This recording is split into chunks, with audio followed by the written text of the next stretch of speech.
मैं निज़ाम पुलिस सहायता संगठन से राष्ट्रीय महिला अध्यक्ष। आज मैं कुछ ऐसी बात करूँगी जिससे काफ़ी लोगों का दिल भी दुखेगा। मैं चाहती नहीं बिल्कुल भी किसी का भी दिल दुखे मेरी तरफ से। अगर किसी का दिल दुखता है तो उसके लिए मैं हाथ जोड़कर आप सभी लोगों से माफ़ी चाहती हूँ। किसी का भी अगर मेरी वजह से दिल दुखता है, लेकिन मेरे मन में जो सवाल हैं आज मैं आप लोगों के बीच में रखना चाहती हूँ।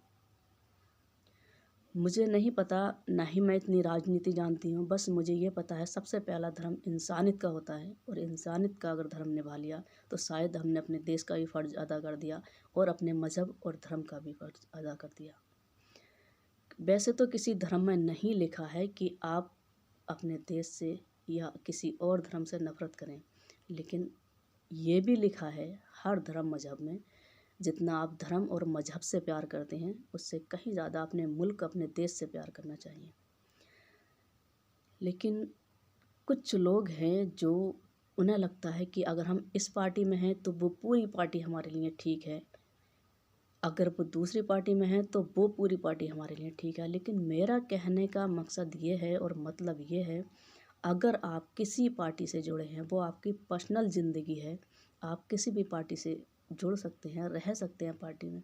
लेकिन अगर आप समाज की सेवा करना चाहते हैं या आप अपनी किसी के भी दबी हुई आवाज़ को उठाना चाहते हैं, तो आपको सबसे पहले आप जिस पार्टी में हैं उस पार्टी के बारे में आवाज़ उठाना सीखिए। अगर उस पार्टी का कोई भी व्यक्ति गलत काम कर रहा है तो उसके लिए तुरंत आवाज़ उठाओ कि इस पार्टी का ये नाम का व्यक्ति ने आज ये गलत काम किया, ताकि उस व्यक्ति को ये पता लगे कि मैंने गलत किया है, मेरे वजह से पूरी पार्टी या फिर पूरी कौम बदनाम हो रही है। अगर आप किसी भी पार्टी में हैं, उस पार्टी का कोई भी व्यक्ति अच्छा काम करता है तो उसके लिए तुरंत आप आवाज़ बनकर खड़े हो कि इस पार्टी के इस शख्स ने बहुत अच्छा काम किया है। हो सकता है आपकी आवाज़ उठाने से आज उसने अच्छा काम किया है, कल और ज़्यादा अच्छा काम करे। तो हमें सही और गलत पे आवाज़ ज़रूर उठाना चाहिए। ये नहीं सोचना चाहिए कि हम इस पार्टी के हैं और हमारी पार्टी के व्यक्ति ने कोई गलत काम किया है और हम उसको छुपाने की कोशिश कर रहे हैं। जब तक आप ऐसे छुपाओगे तो हर पार्टी में कोई ना कोई गलत करेगा।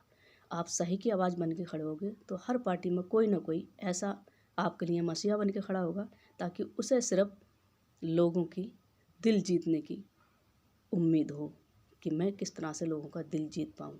वो फिर पार्टी की परवाह ना करते हुए सही और गलत पे अपनी हमेशा उम्मीद लगाए बैठेगा कि मुझे सही कब करना है, गलत कब करना है।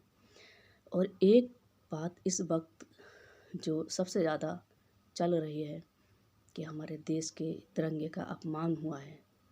मैं यही कहूँगी, अगर हमारे देश के तिरंगे का अपमान होता है तो पूरे देश का अपमान है। लेकिन मैं बस एक सवाल जिससे सबका दिल दुखेगा, शायद मेरे ये सवाल करने का या ये कुछ भी मैं इसके लेकर बोल रही हूँ उससे, जिसने हमारे देश में सबसे पहले तिरंगा लहराया वो एक माँ के पेट से पैदा हुआ होगा। जिसने भी सबसे पहले ये तिरंगा लहराया और हमारे देश की और हम सब की शान ऊंची करी, वो एक माँ के पेट से पैदा हुआ होगा। या इस बात को मैं गलत बोल रही हूँ तो आप मुझे ज़रूर, मैंने कहा ना, अगर मैं गलत कहूँ तो मुझे गलत का मैसेज दें, ताकि मुझे अच्छा लगे कि हाँ मैं गलत कर रही हूँ और मुझे लोगों ने इस बात के लिए गलत ठहराया, कल को मैं कुछ अच्छा कर सकूँ। जिसने सबसे पहले तिरंगा लहराया होगा और हमारे देश को एक ऐसे मुकाम पर लाके खड़ा कर दिया कि उस तिरंगे से हमारे मुल्क की, हमारे देश की, हमारे सब की शान इतनी ऊंची हो गई कि हम उस तिरंगे पर नाच करते हैं और हमारे जो वीर हैं उस तिरंगे के लिए अपनी जान कुर्बान कर देते हैं। तो उस तिरंगे पे हमें क्यों ना नाच हो। तो जिसने भी अगर शान में, तिरंगे की शान में गुस्ताखी की है तो इस बात को मैं मानती हूँ कि देश में गुस्ताखी की है। लेकिन बस मैं यही सवाल कर कर अपनी बात को ख़त्म करूँगी, अगर जिसने सबसे पहली बार हमारे देश में तिरंगा लहराया और हमें इस देश के काबिल और हमारी शान और हमारे देश के और हमारे सबके मुकाम को इतने ऊंचे पे ले जाकर रख दिया जिस पे हम नाज करते हैं। तो उस शख्स को एक माँ ने पैदा किया होगा, और एक माँ जब पैदा करती है तो उसे कितनी खुशी होती है कि मेरी औलाद कुछ ऐसा कर जाए जो देश में नाम हो जाए। जैसे हम एक शहीद की माँ को सलाम करते हैं, उन माँओं को दिल से सल्यूट करते हैं कि आपने एक ऐसा वीर पैदा किया जो हमारी देश की रक्षा करता है, हम सबकी रक्षा करता है।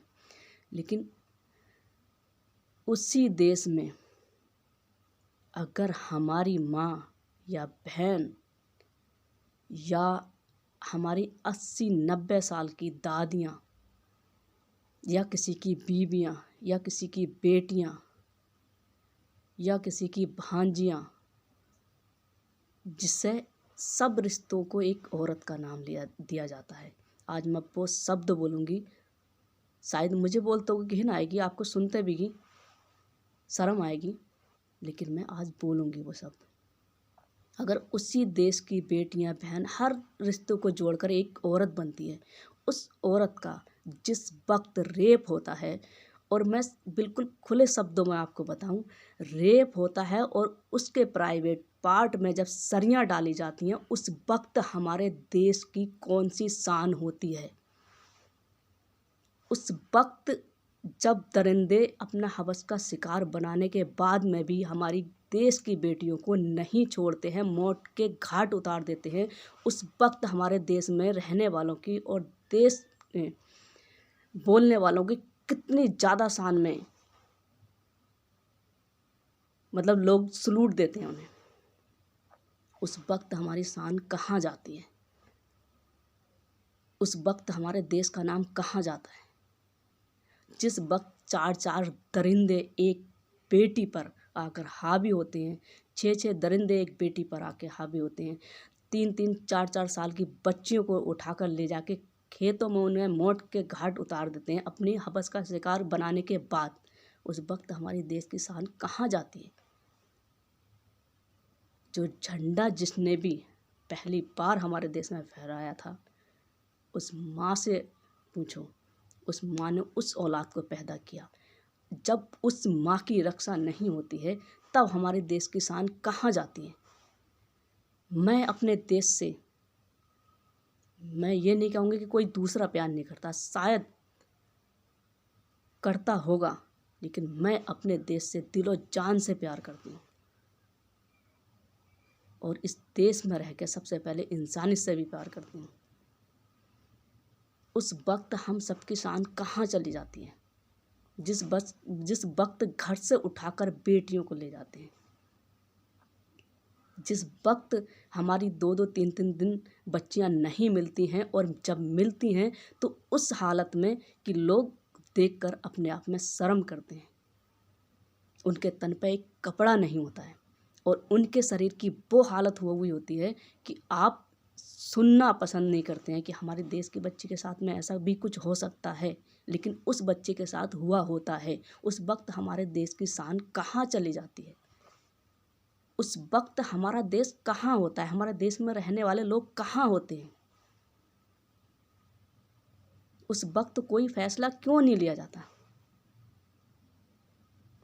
एक हमारे देश में फैसला हुआ, वो इतनी जल्दी हुआ कि हमारे देश की बेटी को 8 साल बाद इंसाफ मिला। इतनी जल्दी फैसला हुआ हमारे देश में। हमारी शान कहाँ जाती है उस टाइम। बस मैं यही सवाल आप लोगों से पूछना चाहती हूँ।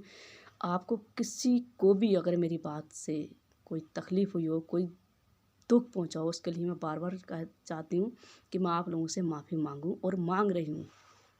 लेकिन बस मुझे दुख यही हुआ है, उस वक्त हमारे देश की शान कहाँ चली जाती है, जिस वक्त हमारे देश की माँ, बेटी, बहनें सुरक्षित नहीं होती और दरिंदों की हवस का शिकार बनने के बाद मौत के घाट उतर जाती हैं।